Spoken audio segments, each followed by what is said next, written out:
예, 뇌물과 성접대 혐의로 구속된 김학의 전 법무부 차관이 오늘 다시 검찰 조사를 받습니다. 또 검찰은 지난달 한 차례 영장이 기각됐던 윤중천 씨에 대해서도 강간치상 등 성범죄 혐의를 추가해 구속영장을 재청구했습니다. 네, 한편 사회적으로 논란이 됐던 고 장자연 씨 사건에 대해서 검찰 과거사위원회가 장 씨에 대한 성폭행 등 핵심 의혹에 대한 수사 권고는 어렵다고 결론 내렸습니다.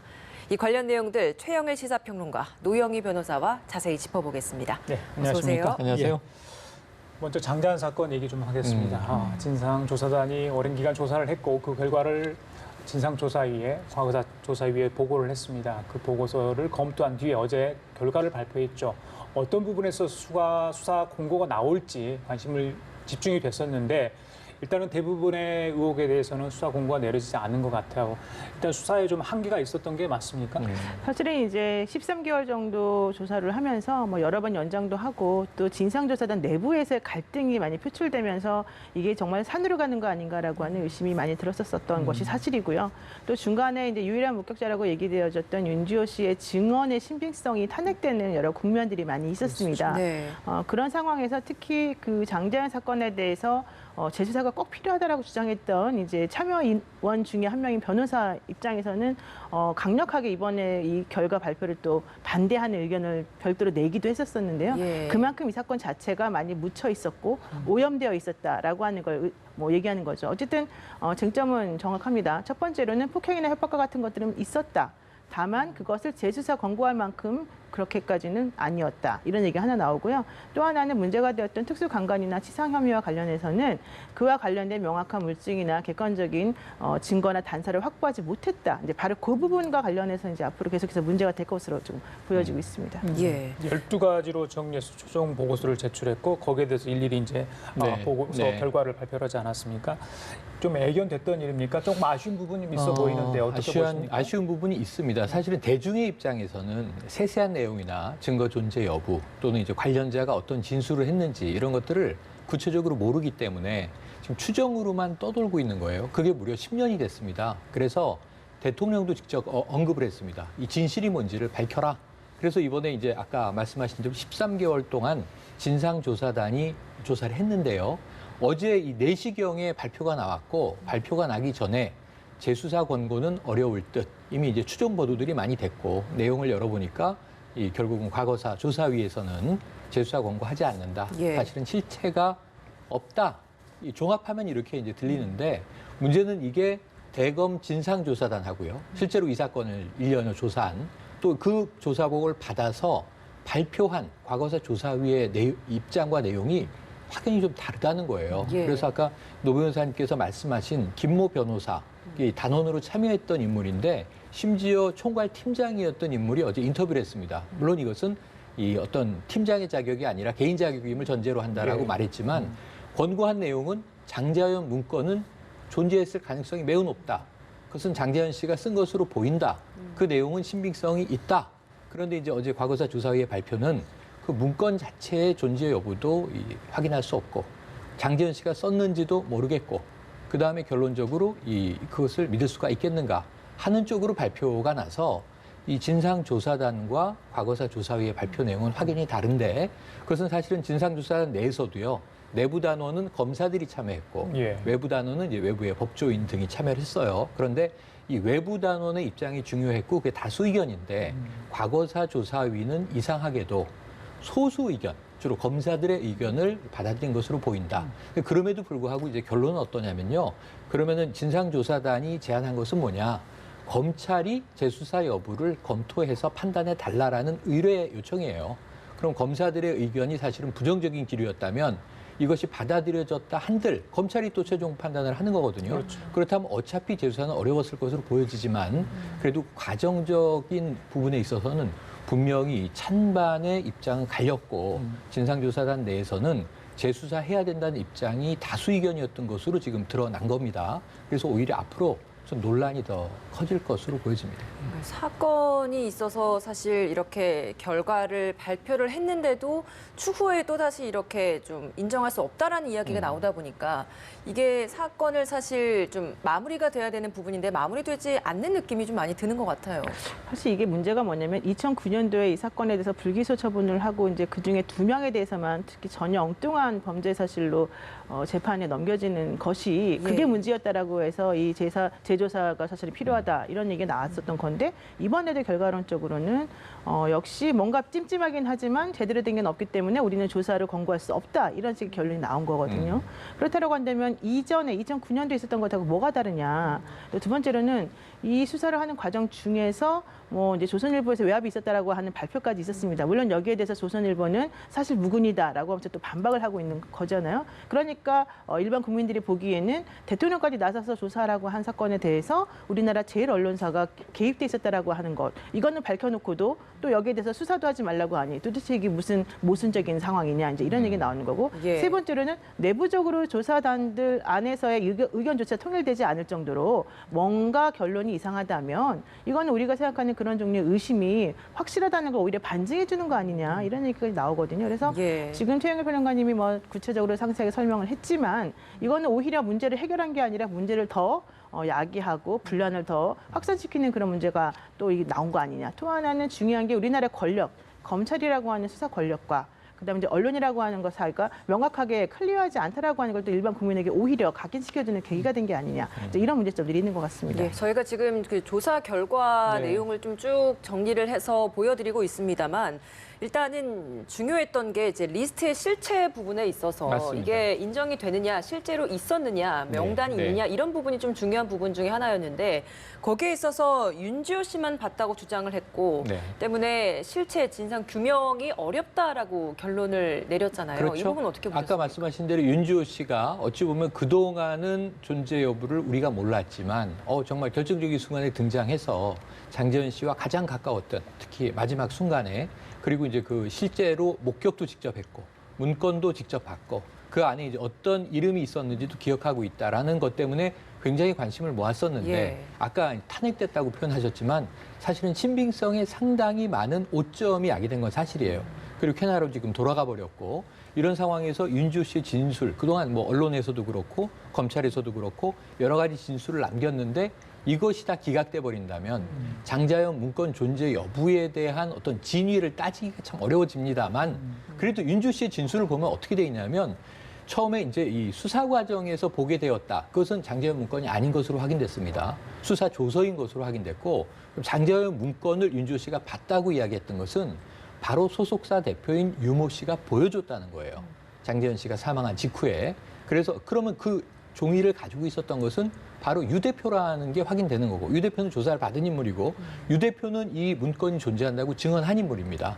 그러고 이제 이 리스트가 있다라고 이제 인정한 인물이고 윤지호 씨가 역할했던 건 딱 하나예요.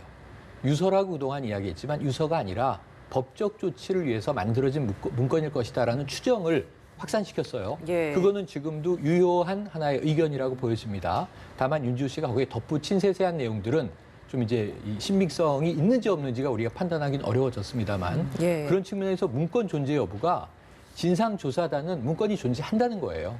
그 12명 정도의 명단이 있었을 것으로 추정을 했습니다. 예. 문제는 과거사 조사위에 발표해 보면 이것은 상당히 확인하기 어려운 것으로. 그러니까 아까 저 자막으로 나왔습니다만 확인 불가하다. 앞으로도 확인이 불가할 것이다.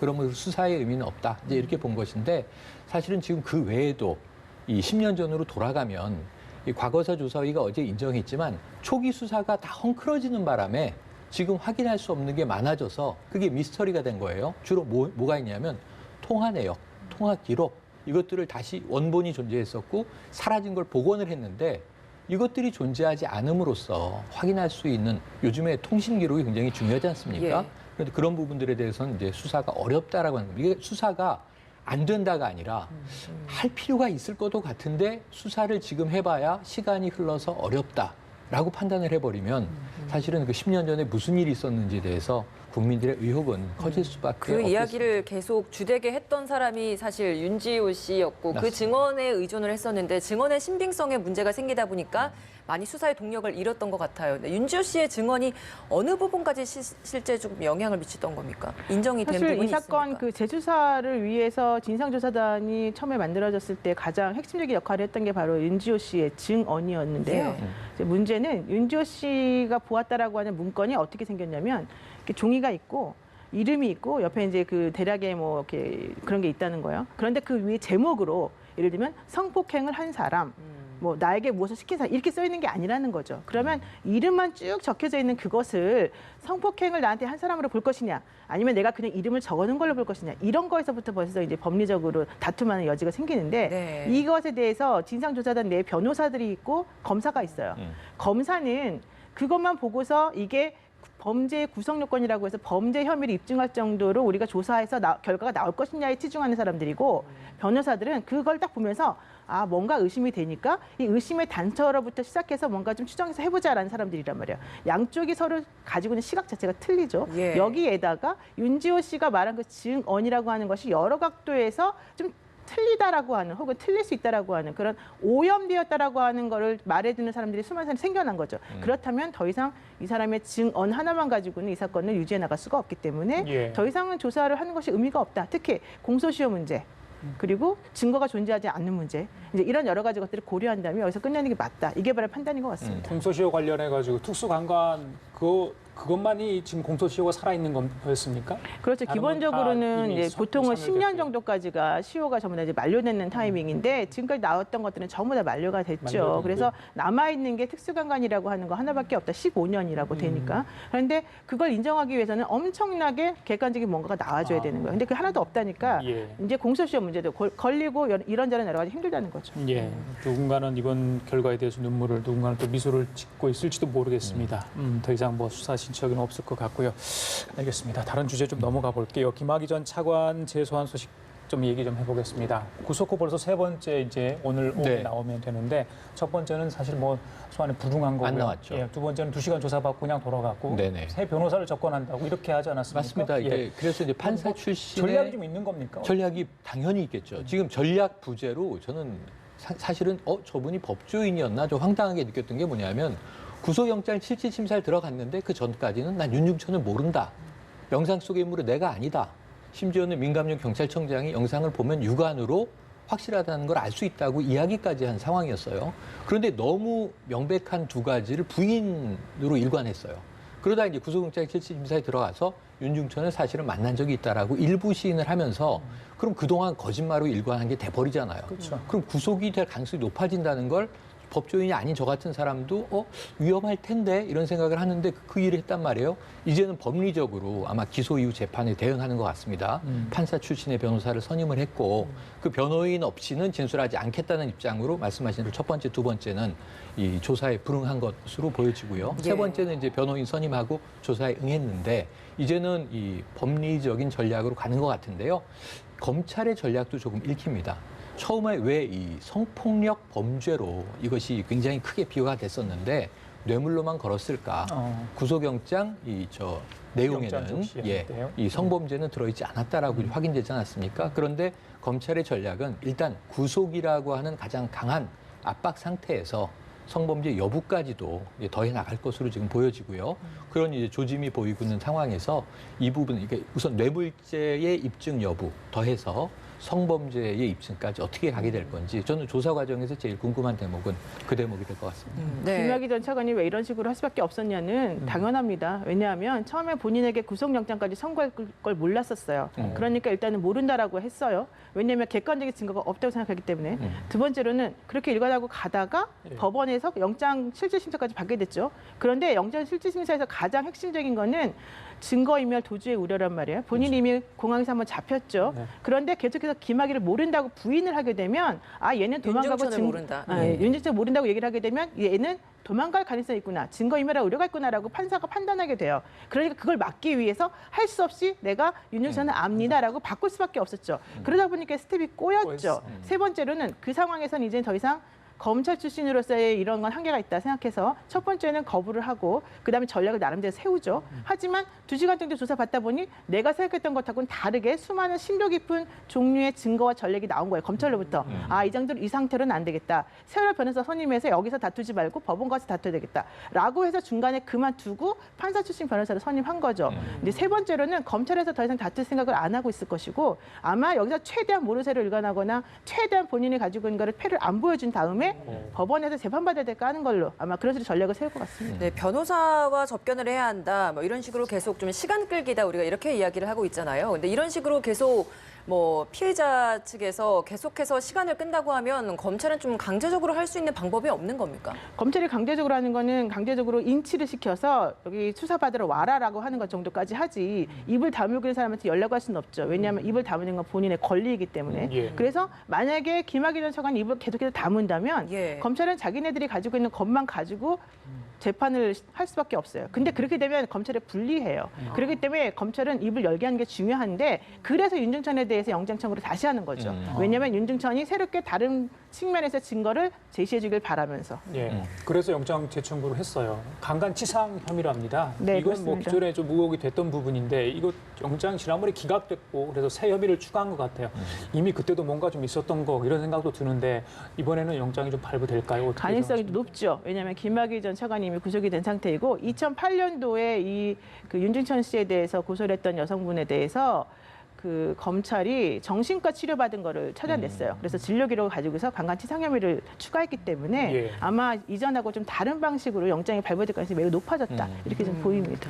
근데 윤중천 씨가 강간치상 혐의로 만약에 구속이 된다면 네. 이 결과가 실제 김학의 전 차관의 뭐 이런 혐의 입증의 부분에 있어서도 좀 직접적인 영향이 있는 부분인가요? 네, 법조인께서 앞에 계셔서 이게 방송에서 얘기하기는 쉽지 않지만 대한민국에는 이제 플리바게닝이 없다라는 얘기를 하지 않습니까? 그러니까 진실을 말하는 대가로 뭐 양형을 낮춰준다든가 구속할 것을 풀어준다든가 이게 없지만 그럼에도 불구하고 약간 유사하게 쓰여지는 검찰의 전략은 있죠.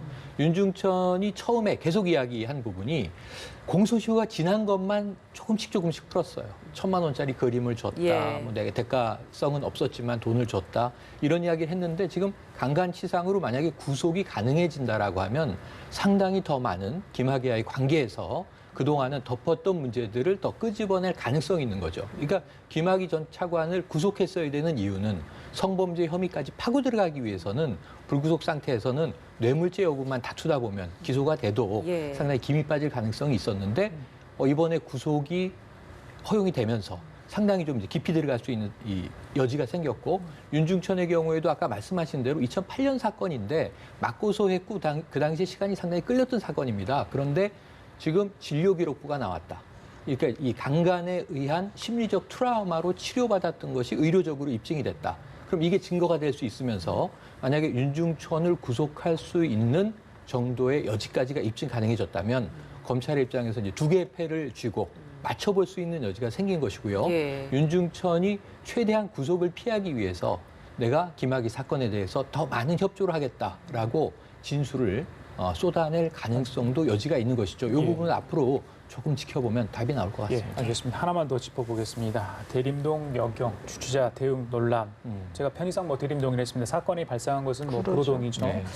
원경환 서울지방경찰청장이 어제 이 여경이 한 행위가 적절했고 문제가 없다 이렇게 했습니다. 그럼에도 불구하고 계속해서 갑론을박이 있는 것 같습니다. 뭐가 문제라고 보십니까, 우리가 변호사께서는? 우리가 이제 경찰은 당연히 모든 종류의 범죄로부터 시민을 구해줄 거라고 하는 이제 강력한 믿음이 있는 건데 그런 경찰이 오히려 시민에게 도움을 청하는 듯한 태도를 보인 것 자체가 경찰의 공권력 행사에 대해서 우리가 조금 뭔가 의아스러운 생각을 가지게 만들었다. 즉 경찰을 믿을 수 없다라고 하는 생각을 국민에게 심어주었다라고 하는 점 때문인데요. 사실은 그거는 처음에 발표됐던 동영상이 조금 좀 왜곡되게 인식될 수 있는 가능성이 있었기 때문인 것으로 좀 보입니다. 예. 그래서 공권력 행사라고 하는 것에 대해서 다시 한번 생각해볼 계기를 지금 이번에 만들어진 것으로 보여집니다. 예.